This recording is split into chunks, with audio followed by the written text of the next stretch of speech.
India जो है वो S-400 मिसाइल सिस्टम जो है वो ले रहा है रशिया से। बहुत से ज़्यादा जो इंडियन एयर फोर्स के लोग हैं वो मौजूद हैं रशिया के अंदर ताकि वो इसकी ट्रेनिंग और जो है वो उसको समझ सकें, ट्रेनिंग ले सकें। S-400 है वो कैपेबल है इनकमिंग होस्टाइल एयरक्राफ्ट की जो मिसाइल्स हैं उनको डैमेज करने में। फिर ड्रोन्स जो आते हैं तकरीबन 2 किलोमीटर से 400 किलोमीटर तक की रेंज के दरमियान जो ड्रोन है उनको भी वो टारगेट कर लेता है। और तकरीबन ये इसकी जो ट्रैकिंग कैपेबिलिटी है वो तकरीबन 600 किलोमीटर तक है। नमस्कार, जय हिंद दोस्तों।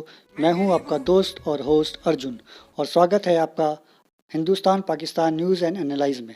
दोस्तों, पाकिस्तान को जैसे ही पता चला कि रशिया हिंदुस्तान को इसी साल में S-400 डिफेंस मिसाइल सिस्टम दे रहा है तो पाकिस्तान को मिर्ची लगना स्वाभाविक है। अभी आप लोगों ने सुना ही होगा, आतंकी संगठन हमास द्वारा मिसाइल से इसराइल पर अटैक किया गया, पर इसराइल का एयर डिफेंस मजबूत होने से इसराइल को ज़्यादा नुकसान नहीं उठाना पड़ा, बल्कि इसराइल ने हमास की कमर तोड़ दी। और इसराइल के बचने का सबसे बड़ा क्रेडिट उनकी air defence missile system iron dome को जाता है। और हिंदुस्तान को मिलने वाला S-400 सिस्टम आयरन डोम से भी ज़्यादा विकसित है और यही वजह है पाकिस्तान की चिढ़ की और डर की। आइए दोस्तों, इस वीडियो में S-400 सिस्टम की और भी खूबियाँ जानते हैं और पाकिस्तानी एंकर का डर भी इसमें देख लेते हैं।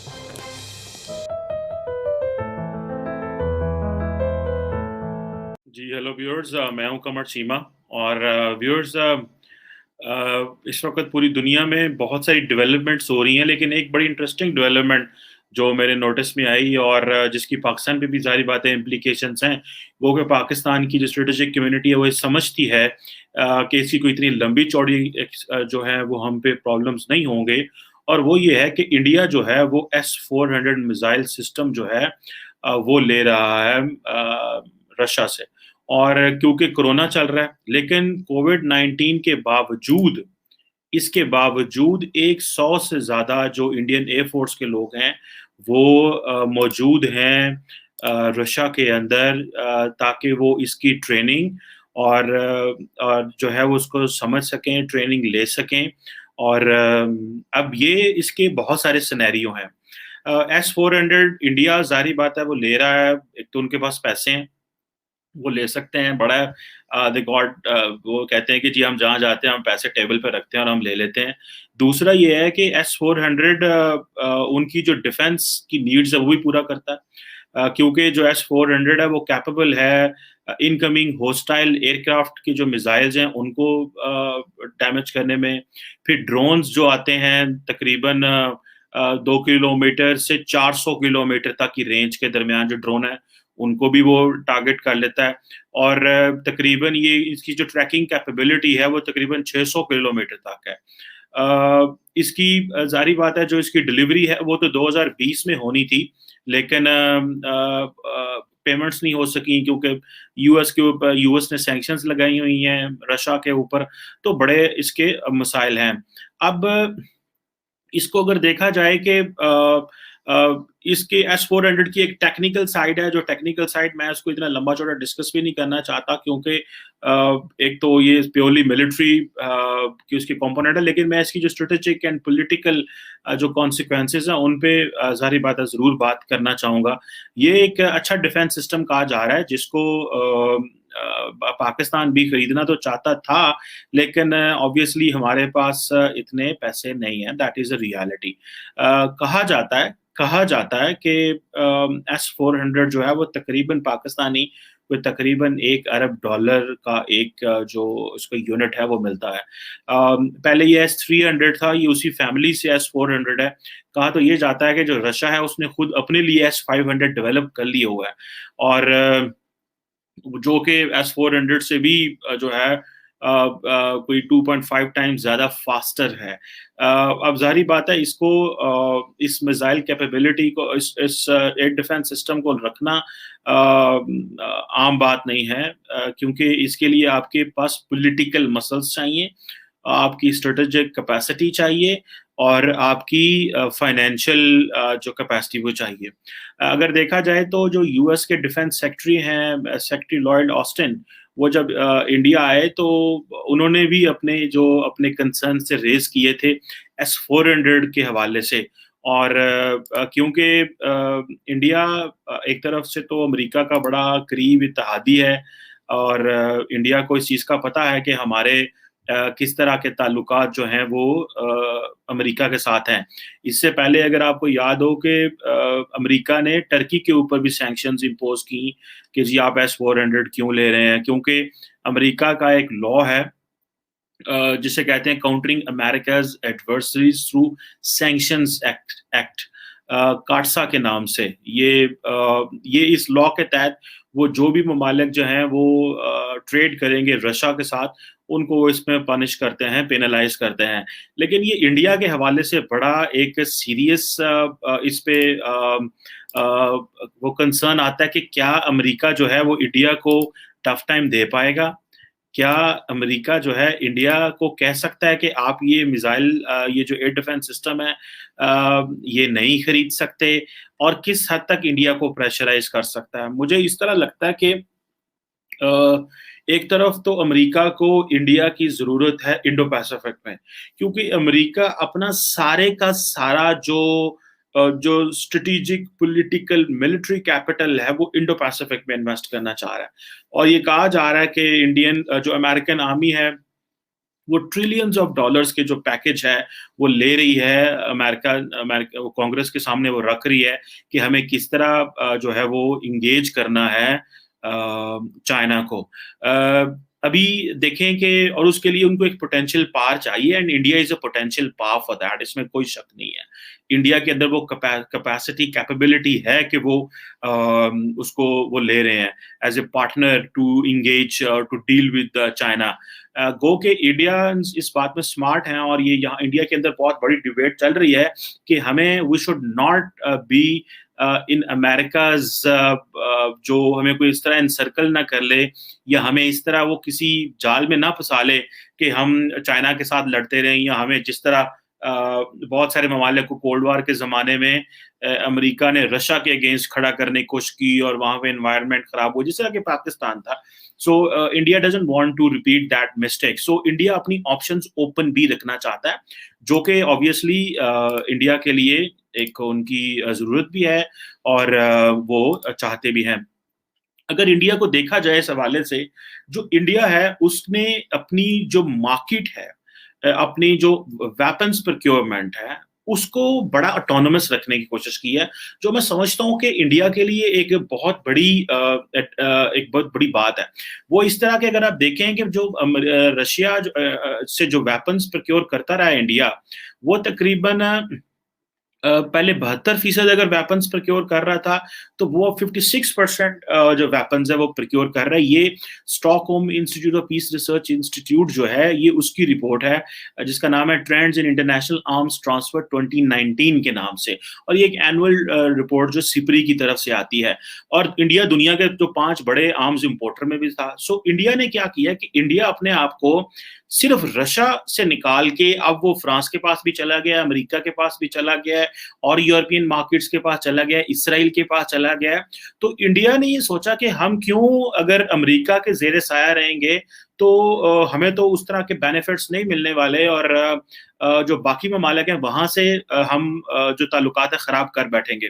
क्योंकि ये जो ट्रांस अटलांटिक पार्टनरशिप इस वक्त हम अमेरिका की और जो यूरोपियन ममालिक की देख रहे हैं, उनमें एक चीज़ सामने आ रही है कि विद इन ये ट्रांस अटलांटिक पार्टनरशिप के अंदर भी डिस्कनेक्ट है, और वो जो डिस्कनेक्ट है वो बहुत ज्यादा हल्का हल्का, जिसे कहना सवियर भी होता जा रहा है। वो इस तरह कि जो यूरोपियंस हैं, पर्टिकुलरली फ्रेंच एंड जर्मन, वो टाइम एंड अगेन ये फील करवा रहे हैं अमेरिका को कि भाई आप जो है वो जा रहे हो इंडो पैसिफिक में, और हमें आपने पूछा ही नहीं है, और आप वहां पे अपनी मर्जी का एक एनवायरनमेंट क्रिएट करने की कोशिश कर रहे हो। हमारे जो कंसर्न्स हैं, हमारी जो सिक्योरिटी है, उसका क्या बनेगा, हमारे जो चाइना के साथ ताल्लुकात हैं उसको आप किस तरह लेके जा रहे हैं, और आप सिर्फ जापान, ऑस्ट्रेलिया और इंडिया के साथ मिलकर एक नया सिस्टम क्राफ्ट कर रहे हैं। अब इंडिया इस चीज को समझते हुए इंडिया अपने आप को मल्टीपल ऑप्शन सामने रखना चाह रहा है, जो कि इंतहाई वाइज अप्रोच है इन मेरी अंडरस्टैंडिंग के अंदर। सो S-400 लेना, रशिया से अमेरिका से बाकी टेक्नोलॉजी लेते रहना, फ्रांस से राफेल लेते रहना, इसराइल से चीजें लेते रहना, बहुत सारे यूरोपियन ममालिक से लेते रहना। बल्कि मैंने तो ये भी सुना है कि इंडियंस जो है वो दे आर स्मार्ट इनफ कि वो जहां जाते हैं, और ये मेरे फर्स्ट हैंड सोर्सेज हैं, दिस इज नॉट, मैंने कहीं पढ़ा नहीं है, मुझे आई हैव बीन टोल्ड कि इंडियंस जो है वो यूरोपियन मार्केट्स में ये कहते हैं, जो जहां से ये वेपन्स खरीदते हैं, कि अगर आपने पाकिस्तान को कोई वेपन्स दिए तो फिर हम आपसे नहीं खरीदेंगे। सो इस हद तक इंडिया जो है वो मार्केट के ऊपर मोनोपोली कर रहा है, कि India is such a serious buyer कि वो जो पाकिस्तान जैसा मुल्क जो है, जो उनका हरीफ है, राइवल है, जाहिर बात है, उसको वो चाहते हैं कि इंडिया बाकी ममालिक वो असला ना बेचे। अब हमारे सारी बात है, फाइनेंशियल चैलेंजेस भी हैं, हम चाहते हैं कि हम डोमेस्टिक इंडस्ट्री पे फोकस करते हैं ताकि हम ज्यादा लोकल असला बना सके और हमें पैसे भी बाहर ना बेचने पड़े, और हम जितनी भी कैपेसिटी हमारी है, हम इंटरनली अपने आप को वेपन्स जो है वो प्रोक्योर वेपन्स अपने बना सकें। और इंडिया भी, और हम एक्सपोर्ट करना चाहते हैं, इंडिया भी बाय द वे बाइंग से एक्सपोर्ट की तरफ जा रहा है। गो कि मैंने आपको रिसेंटली एक मैंने वीलॉग में कहा था कि इंडिया की जो बाइंग कैपेसिटी इतनी बड़ी है कि इंडिया अगले 8 साल में 120-30 अरब डॉलर का असला खरीद रहा है। सो तो ये एक चीज है जिसके लिए जो पाकिस्तान के लिए भी परेशानी है कि क्या हमने क्या करना है। मैंने इस हवाले से थोड़ा जब रिसर्च करने की कोशिश की, समझने की कोशिश की, तो जो पाकिस्तान है वो इस S-400 को लेके पाकिस्तान का मौकफ ये है, जो पाकिस्तान के बड़े बड़े लोग हैं, जो स्ट्रेटेजिक कम्युनिटी के लोग हैं, जिस तरह के एक पाकिस्तान की जो नेशनल कमांड अथॉरिटी है उसके एडवाइजर हैं, और उससे पहले वो स्ट्रेटेजिक प्लान्स डिवीजन को भी हेड करते रहे लेफ्टिनेंट जनरल खालिद किदवाई साहब। ये बड़ा नाम है पाकिस्तान के अंदर, जो पाकिस्तान की न्यूक्लियर और स्ट्रेटेजिक फोर्सेस और जो इस तरह की डिबेट्स हैं उनको वो देखते रहे हैं। वो कहते हैं कि जी जो पाकिस्तान को ये मसला जो S-400 के हवाले से बात वो करते हैं, वो कहते हैं पाकिस्तान को इससे कोई डिसएडवांटेज नहीं होगा, और वो कहते हैं कि हमने कभी भी ये अलाउ नहीं किया कि ये जो स्ट्रेटेजिक बैलेंस है ये डिस्टर्ब हो और हमारे डिसएडवांटेज पे हो। This is what he was speaking to a think tank in Islamabad, और वहां पे उन्होंने कहा कि ये हमने इसको जो स्ट्रेटेजिक बैलेंस है इसको कभी भी डिस्टर्ब होने नहीं दिया, और हम जो एडिक्वेट रिस्पॉन्स, जो जरूरी रिस्पॉन्स होते हैं और जो ऑप्शंस होते हैं, हम उनके ऊपर काम करते रहते हैं ताकि स्ट्रेटेजिक बैलेंस और स्ट्रेटेजिक स्टेबिलिटी मेंटेन रहे। और S-400 के हवाले से पाकिस्तान ये कहता रहा है और ये कह भी रहा है कि हम जो है वो, हमें पता है इस चीज का कि जो भारत है बहुत देर से अपनी जो रशिया के साथ S-400 की डील कर रहा है, और जो एक multi layer ballistic missile defence system है उसके ऊपर भी काम कर रहा है। लेकिन पाकिस्तान इस चीज से पाकिस्तान उस जाल में नहीं जाएगा, या पाकिस्तान जो कॉस्ट इफेक्टिव सॉल्यूशंस हैं उनमें जाने की कोशिश करेगा ताकि हम जो उसमें ना आए।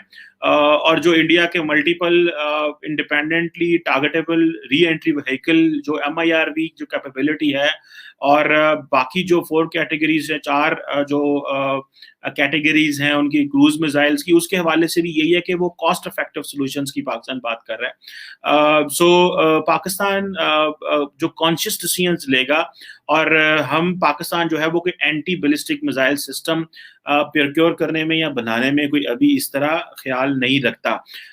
दिस इज व्हाट दी एक आप समझ लें इसको एक ऑफिशियल स्टांस है, क्योंकि ये जन साहब जो हैं अब तो is no more the part of that, but he is still the advisor of the national command authority. So ये पाकिस्तान ने फैसला कर लिया हुआ कि हमने इस में नहीं जाना। और जो दूसरा एक इंडिया का, उन्होंने एक जो न्यूक्लियर पावर्ड सबमरीन जो है वो भी बनाई हुई है, और वो जो एक इंडिया इस बड़ी चीज में जा रहा है, तो पाकिस्तान जो है उसका भी कोई नहीं समझता कि शायद हमें इतना ज्यादा डिफेंस पे इस तरह खर्चा करना चाहिए कि हमारी जो हमारे जो इम्बैलेंस है वो बढ़ता रहे। और अभी रिसेंटली पाकिस्तान की जो फाइनेंशियल पोजीशन है वो भी इस तरह के हम कोई ज्यादा लंबे चौड़े आर्म्स प्रोक्योरमेंट नहीं कर सकते।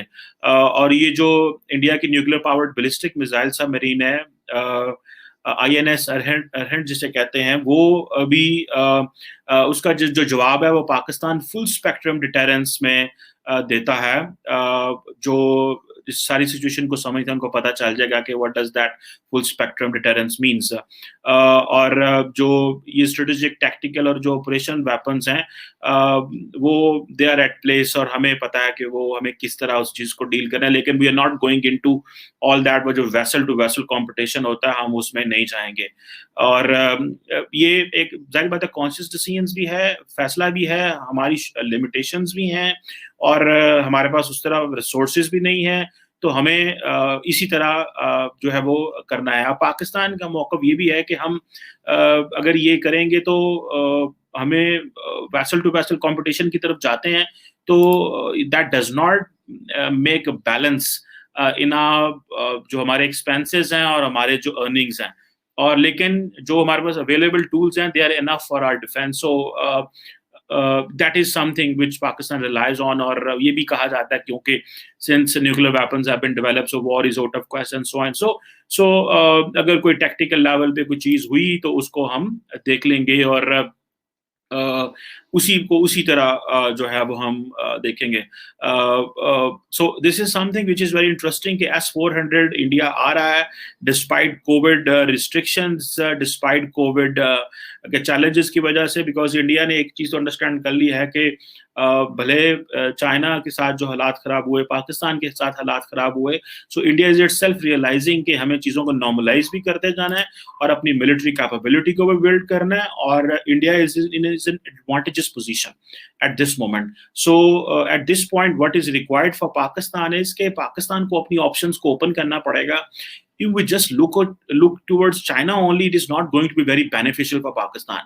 So हमें अपनी जो priorities हैं, हमें जो अपनी options हैं, जो issues हैं, उनको खोलना पड़ेगा। अगर हमने ना खोला तो हमारे पास कोई ज़्यादा अच्छी ऑप्शंस नहीं होंगी, और पर्टिकुलरली जो रिसर्च एंड डेवलपमेंट और आर्टिफिशियल इंटेलिजेंस है, इसके ऊपर काफ़ी पैसा लगाना पड़ेगा if we really have to compete, और if we really have to be in the market, अगर हमें मार्केट के साथ जिंदा रहना है। क्योंकि इस वक्त दुनिया तो सारी आर्टिफिशियल इंटेलिजेंस पे कन्वर्ट हो रही है, और इंडिया बहुत बड़ी इन्वेस्टमेंट कर चुका है। पाकिस्तान के जो गवर्नेंस ऑपरेटर्स है, जो पाकिस्तान की जो गवर्नेंस मैकेनिज्म है, उसमें आर्टिफिशियल इंटेलिजेंस की अभी कोई रोल नहीं है, और ना ही उसको कहीं देखा जा रहा है।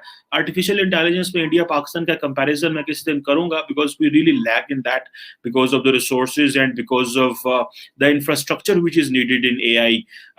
But this S-400 air defence system is really milestone for India in their defense, and but Pakistan believes कि हमारे पास sufficient मिलिट्री कैपेबिलिटी है, जिससे हम वी विल मेक श्योर कि जो स्ट्रेटेजिक बैलेंस है वो तब्दील ना हो। सो लेट्स होप अमन ही रहे, लेकिन जारी बात है वो सन त्सू जो चाइनीज मिलिट्री स्ट्रेटेजिस्ट है वो कहता था कि if you want piece be prepared for war. Thank you.